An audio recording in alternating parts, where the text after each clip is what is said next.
আজ আমি সুজির ইডলি তৈরি করব, তার সঙ্গে তৈরি করব চাটনি। সেই জন্য এই সবজিগুলোকে ভালো করে কেটে ধুয়ে পরিষ্কার করে নিয়েছি।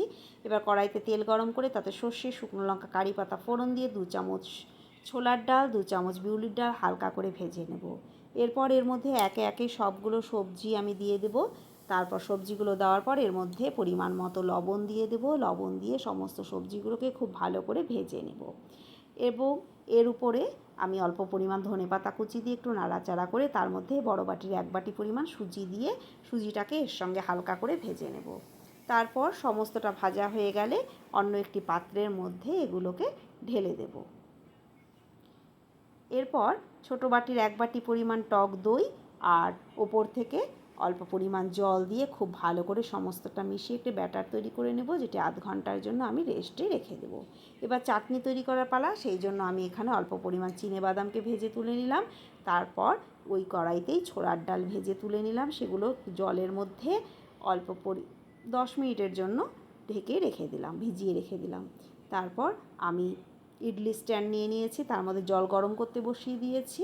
আর এদিকে ব্যাটারটা ঢাকনা তুলে তার মধ্যে একটি ইনোর প্যাকেট দিয়ে এর মধ্যে অল্প পরিমাণ জল দিয়ে খুব ভালো করে সমস্তটা মিশিয়ে নেব।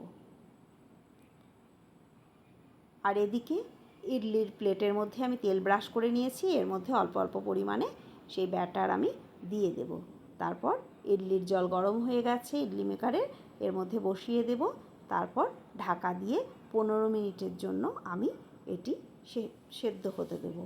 গ্যাসের ফ্লেম কমিয়ে দেব।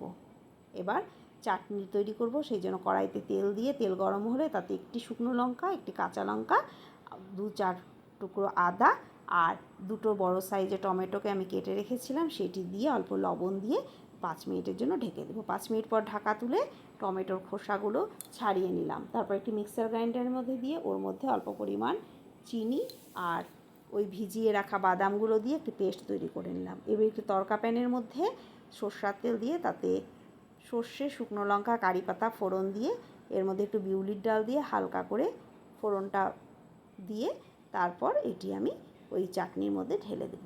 আমাদের চাটনি তৈরি হয়ে গেল। এবার 15 মিনিট পর ইডলি মেকারে ঢাকা তুললে দেখুন আমাদের ইডলি চাটনি একেবারেই তৈরি।